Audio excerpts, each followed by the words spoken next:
Hello students, edu মন্ত্র থেকে আবার একটা ভিডিওতে আজকে আমরা উপস্থিত হয়েছি। তোমরা সকলেই জানো যে 2025 WBCS মেন্সে একটা নতুন বিষয় আসতে চলেছে, সেটা হচ্ছে বাংলার ঐতিহ্য এবং সংস্কৃতি। এই যে বিষয়টি সম্পর্কে আমাদের কিন্তু এখনো অনেক কিছুই অজানা, কারণ আমরা জানি না এখনো পর্যন্ত যে কি কি বিষয় থাকতে পারে বা কি কি বিষয় রয়েছে। তো এই যে এই বাংলার ঐতিহ্য এবং সংস্কৃতির ওপরে আমি ব্যক্তিগতভাবে কিছু নোটস তৈরি করেছি এবং সেই নোটসগুলোর ওপরে ডিসকাশন করছি, যেগুলো বাংলার নিজস্ব সম্পদ বলে আমরা মনে করি। যেমন ধরো, এর আগে আমরা ক্লাসগুলোতে আমরা আলোচনা করেছি ভাওয়াইয়া নিয়ে, ঝুমুর নিয়ে, বা এরকম বিভিন্ন যে গানগুলো নিয়ে, সেই গানগুলো নিয়ে আমরা আলোচনা করেছি। এছাড়া চিত্রকলা সম্পর্কে আলোচনা করেছি। তো বাংলার যেগুলো নিজস্ব সম্পদ, যেগুলো অনেকগুলো হয়তো আমরা নাম জানি অথবা কিছুটা জানি, কিন্তু সময়ের অভাবে বা আমাদের কিছুটা অবহেলাবশত তার উপর কিছুটা পলি পড়ে গেছে। তো সেগুলোর ওপর দিয়ে আমরা একটা আলোচনার ক্লাস করব, এবং যখন তোমরা আসল পড়াশোনাটা শুরু করবে তখন দেখবে যে এই বিষয়টা সম্পর্কে তোমাদের যদি আগে থেকে কিছুটা ধ্যান ধারণা থাকে, তাহলে তোমাদের পড়তে সুবিধা হয়। অতএব কোনো ভিডিওগুলো কিন্তু মিস করবে না, অবশ্যই আগে ভিডিওগুলো দেখতে থাকো, এবং বারবার ভিডিওগুলো দেখার ফলে তোমার বাংলার ঐতিহ্য এবং সংস্কৃতি সম্পর্কে একটা ধারণা হবে, পরিষ্কার ধারণা হবে, এবং তার ফলে তোমরা যখন ক্লাস করতে শুরু করবে তখন তোমাদের অনেকটা সুবিধা হবে। চলো, আজকে আমাদের কি বিষয় আছে সেটা দেখে নিই। আজকে আমাদের যে বিষয় সেটা হচ্ছে বাউল গান।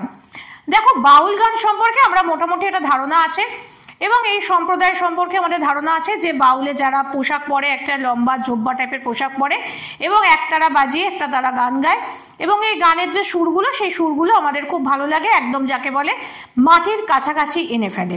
তো অ্যাকচুয়ালি এই বাউল সম্প্রদায়, এরা কিন্তু একটা সম্প্রদায়, এবং এই সম্প্রদায়তে তারা কি ধরনের গান গায় এবং কতগুলো সম্প্রদায় আছে, এবং বাউল বলতে আমরা কি বুঝি সেটা নিয়ে আজকে আমরা আলোচনা করব।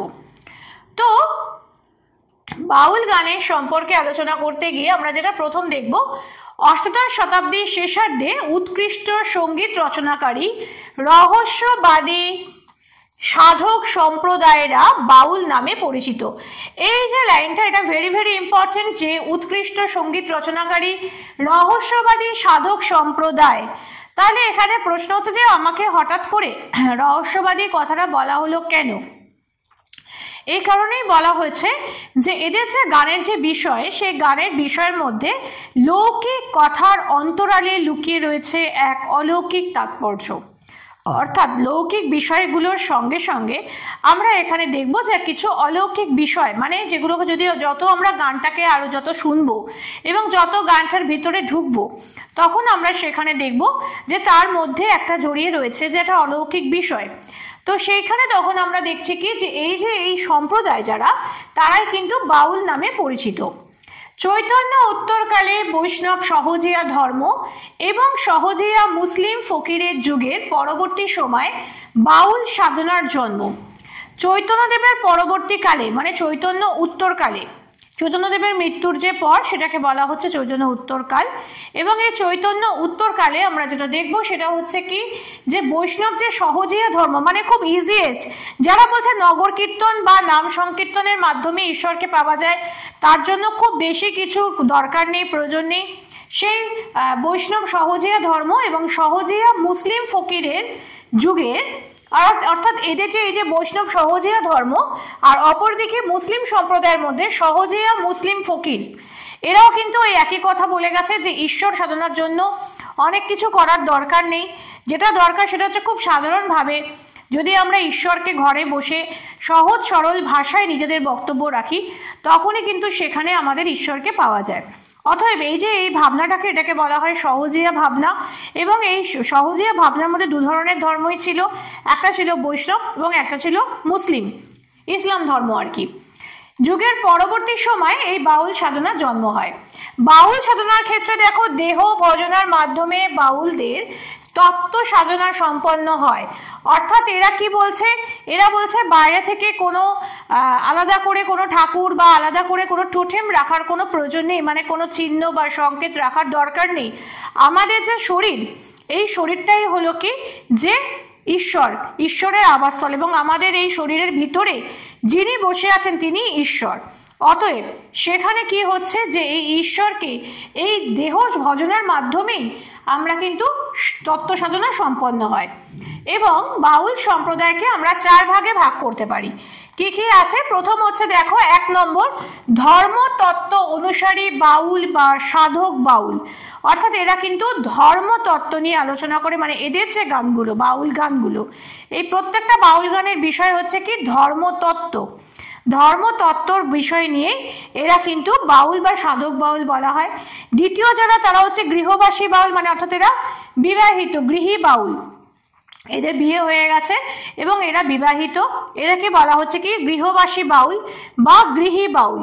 তৃতীয় হচ্ছে শিল্পী বা গায়ক বাউল, এবং তৃতীয় হচ্ছে কি শিল্পী, এরা হলো কি শিল্পী, এরা গানটা রচনা করে এবং তার সঙ্গে নিজেরা গেয়ে বেড়ায়, এরা হলো শিল্পী বা গায়ক বাউল।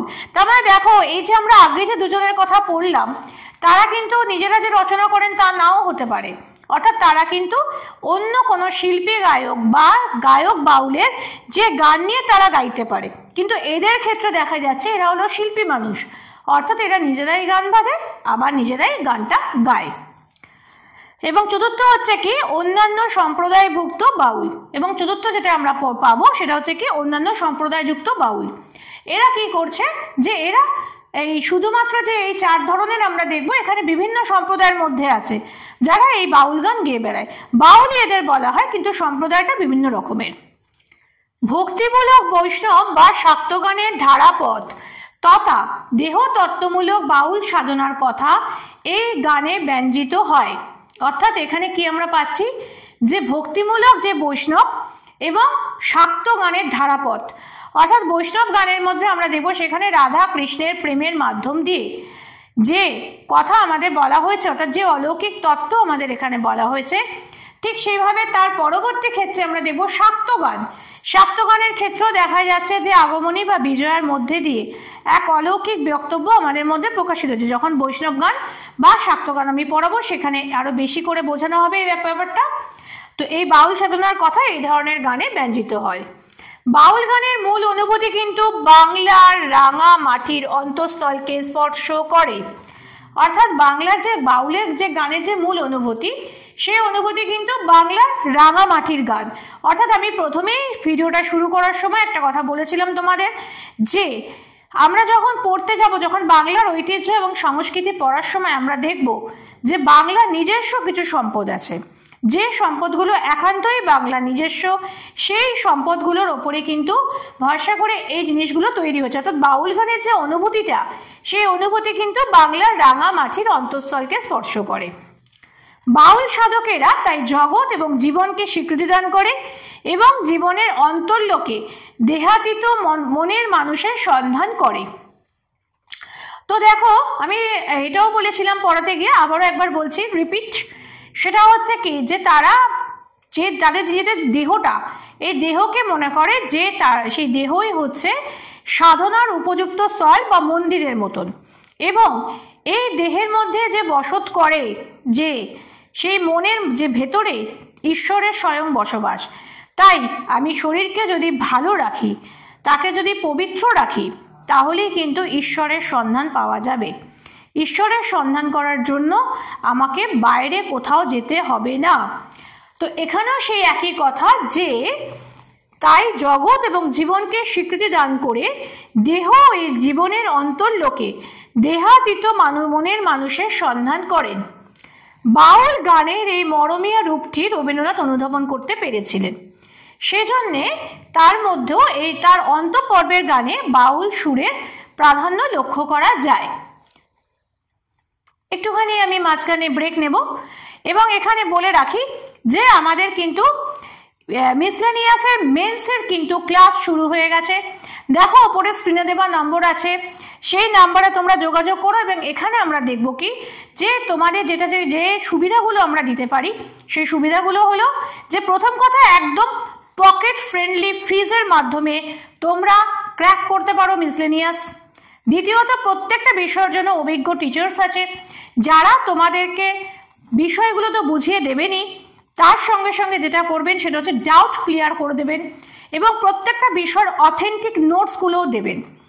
এছাড়া তোমাদের মক টেস্টের ব্যবস্থাপনা আছে এবং প্রত্যেকটা বিষয়ে তোমরা ইন্ডিভিজুয়াল কেয়ারও পেতে পারো। এছাড়া যেটা হতে পারে সেটা হচ্ছে যে সরকারি চাকরির যে কোনো পরীক্ষা, যেমন ধরো রেল, আমাদের কনস্টেবল, পুলিশ, এসআই, এরকম ধরনের যে কোনো পরীক্ষার জন্য তোমরা কিন্তু যোগাযোগ করতে পারো আমাদের স্ক্রিনে দেওয়া নাম্বারে। কারণ এখন কিন্তু এডুমন্ত্র শুধুমাত্র কয়েকটা বিষয় নয়, যে কোনো পরীক্ষার জন্য আমরা কিন্তু বিভিন্ন কোর্স তোমাদেরকে প্রোভাইড করে থাকি, সেটাও কিন্তু একদম পকেট ফ্রেন্ডলি ফিজের মাধ্যমে। অতএব যারা যারা এখনো ভাবছো যে পড়াশোনাটা কিভাবে করব, কি আদপেও ক্র্যাক করতে পারবো কিনা, একদম সময় নষ্ট করো না, আমাদের স্ক্রিনে দেওয়া নাম্বারে এক্ষুনি যোগাযোগ করো। আমাদের ফ্যাকাল্টিসরা রয়েছেন বা আমাদের এক্সিকিউটিভসরাও রয়েছেন, তারা তোমাদের এই বিষয়ে সাহায্য করবেন। চলো এবার আমরা আবার ফিরে যাই আমাদের ক্লাসে। আচ্ছা, আমরা এখানে পড়াতে গিয়ে বলেছিলাম যে রবীন্দ্রনাথের যে অন্তঃপর্বের যে গানগুলো, সেই অন্তঃপর্বের গানে আমরা পাই কি বাউল সাধনার কথা পেয়ে থাকি। এবারে রবীন্দ্রনাথের এই পর্বের গানে সহজ সরল সুর বাংলার অগণিত মাটির মানুষের হৃদয়কে স্পর্শ করতে সফল হয়েছিল। আচ্ছা, এবার হচ্ছে যে সারা ভারতের যে বাউল সম্প্রদায়ের মিলন ঘটেছিল কবি জয়দেবের জন্মস্থান কেঁদুলিতে। কেঁদুলিতে এখনো অবধি বাউল সম্প্রদায়ের একটা মেলা বসে জয়দেবের জন্মদিন উপলক্ষে। হ্যাঁ, তো কবি জয়দেবের জন্মদিন উপলক্ষে শ্রাবণী পূর্ণিমার সময় নাগাদ একটা মেলা হয় এবং প্রচুর মানুষজন ওখানে দেখতে যান যারা, এবং সেখানে যাওয়ার পরে সেখানে গেলে দেখা যায় যে ওখানে বাউল গানের প্রচুর মানুষ যান, যারা বাউল সম্প্রদায়ের মানুষজন ওখানে মিলন ঘটে এবং তারা ওখানে যান, আঁকড়া করে করে গান বাজনা করেন এবং সেটা বেশ ভালোই লাগে দেখতে। যাই হোক, বীরভূম, বাঁকুড়া, মুর্শিদাবাদ, বর্ধমান, নদিয়া বা উত্তরবঙ্গের বাউলরা এখান থেকে প্রসারিত হতে থাকেন। অর্থাৎ এখানে কি হয় যে এখানে এই যে অংশ থেকে, বিভিন্ন যে অঞ্চলগুলো থেকে এখানে কি হয় যে বাউলরা আসেন এবং এখানে একে অপরের সঙ্গে গানের বিভিন্ন বিষয় বা একটা একে অপরের মধ্যে একটা মিলন সাধিত হয় এবং সেখান থেকে প্রসারিত হতে থাকেন। প্রাচীন বাউল শিল্পীদের মধ্যে বিশেষ খ্যাতি অর্জন করেছিলেন, নিশ্চয়ই নাম জানো, লালন ফকির। সকলেই জানো লালন ফকিরের নাম। এছাড়া আছেন পদ্মলোচন গোসাই, ফটিক গোসাই প্রমুখ। পরবর্তীকালে বাউল গানের উল্লেখযোগ্য শিল্পী রূপে আমরা পরিচিত হয়েছি দুবরাজপুরের ত্রিভঙ্গ খ্যাপা, পুরুলিয়ার মনোহর খ্যাপা, সাধন চন্দ্র দাস প্রমুখ। আধ্যাত্মিক উপলব্ধির একান্ত মাধ্যম হলো বাউল গান, আর এই গানে সহচর হলো একতারা।